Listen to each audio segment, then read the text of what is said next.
Hello and welcome to the FollowInTruth podcast, a podcast dedicated to sharing the truth about what the Bible really says.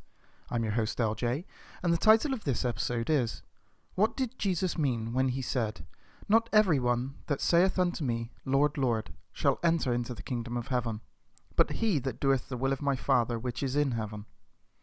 This saying, which can be found in Mathew 7:21, comes near the end of the very well-known biblical passage, the Sermon on the Mount.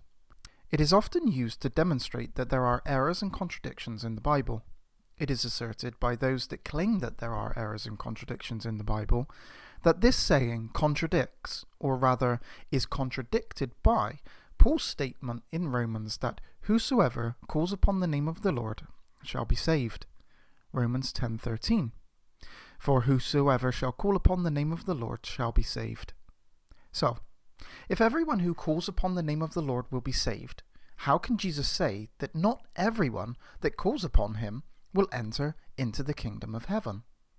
There are some rather subtle, but also rather important details that we need to notice in order to understand what Jesus meant and to explain the apparent contradiction. Firstly, notice that Paul very clearly states that whosoever shall call upon the name of the Lord shall be saved. When we go back and look at the people that Jesus refers to, he does not say that those calling on his name shall not enter the kingdom of heaven at all. These people are not stated as calling upon his name. In fact, they are referred simply to as saying, Lord, Lord. What's more is that Jesus says that not all who say to him, Lord, Lord. Jesus does not say that everyone who says, Lord, Lord, but that not everyone who says this will enter into the kingdom of heaven. When we go further on, what we will actually see is that Jesus explains who these people are. The people who say, Lord, Lord, but won't enter into the kingdom of heaven. Jesus refers to these people who say, Lord, Lord, as appealing to their works. Mathew 7:22. Many will say to me in that day, Lord, Lord, have we not prophesied in thy name? And in thy name have cast out devils, and in thy name done many wonderful works. Jesus says many will say this, but certainly not all. It is these people who will not enter into the kingdom of heaven. These people are not calling upon his name, but calling upon their own works. They are boasting in their own works. It is not by works through which we will be saved. We are saved by grace through faith, so that no man can boast. Ephesians 2:8. For by grace you are saved through faith, and that not of yourselves. It is the gift of God, not of works, lest any man should boast. Anyone boasting in their own works will have no reward, for they have had it already. Mathew 6:1. Take heed that ye do not your alms before men, to be seen of them. Otherwise ye have no reward of your Father which is in heaven. Therefore, when thou doest thine alms, do not sound a trumpet before thee, as the hypocrites do in the synagogues and in the streets, that they may have glory of men. Verily I say unto you, they have had their reward. Those relying on their works, who boast to Jesus about them, will not enter the kingdom of heaven. Jesus very clearly stated in verse 21 that it is the people that do the will of the Father in heaven that will enter into the kingdom of heaven. So we must ask, what is the will of the Father? Well, Jesus himself answers this elsewhere, John 6:40.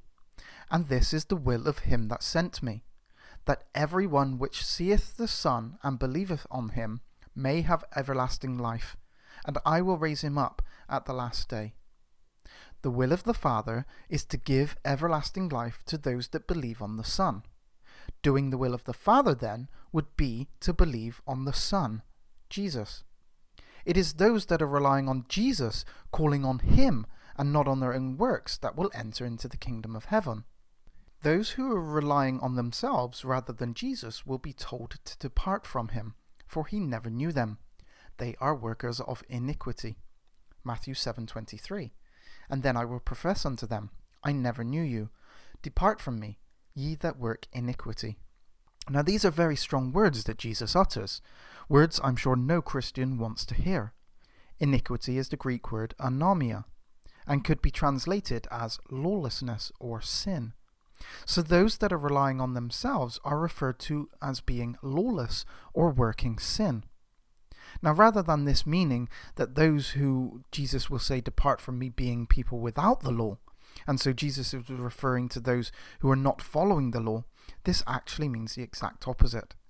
Lawlessness does not mean to be without the law. It means to be with the law, but not in fact keeping it. It is actually those that are following the law that Jesus refers to as working lawlessness or sin. It is actually impossible to follow the law today. See my many podcasts on this. There is no temple for a start. So those that are following the law rather than Jesus are those that work lawlessness, as they have failed to keep the law that they are professing to keep. We know that those that are following the law are indebted to keep the whole law. Galatians 5:3. For I testify again to every man that is circumcised, that he is a debtor to the whole law. And we know that a person who fails at one point of the law has failed at all points. James 2:10. For whosoever shall keep the whole law, and yet offend in one point, he is guilty of all.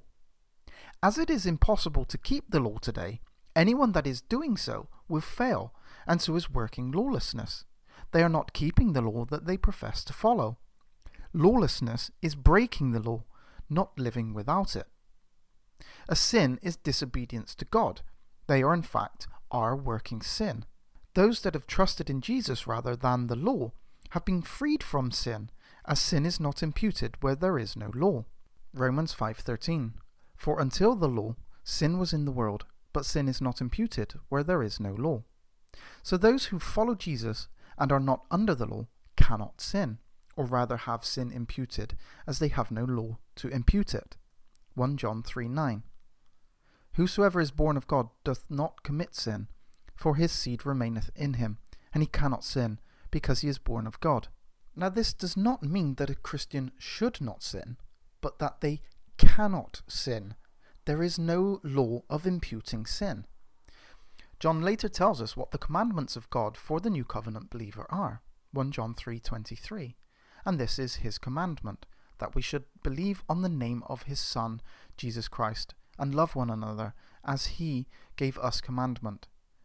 And he that keepeth his commandments dwelleth in him, and he in him. And hereby we know that he abideth in us, by the Spirit which he has given us. So we see again the command is to believe on the Son, Jesus, not to follow the law. Those following the law and relying on their own works are not believing in the Son. They are not in fact calling on his name, but boasting in themselves. Jesus said that the works of God are to believe on him who sent him. John 6:29. Jesus answered and said unto them, This is the work of God, that ye believe on him whom he hath sent. Jesus then teaches us to trust in him, the Son, and what he did for you rather than yourselves for salvation. And this is doing the will of the Father, believing in the one he sent. It is all about belief in him. Thank you very much for listening to the Follow in Truth podcast. I hope this information has been useful. Please subscribe, and I look forward to seeing you on the next one.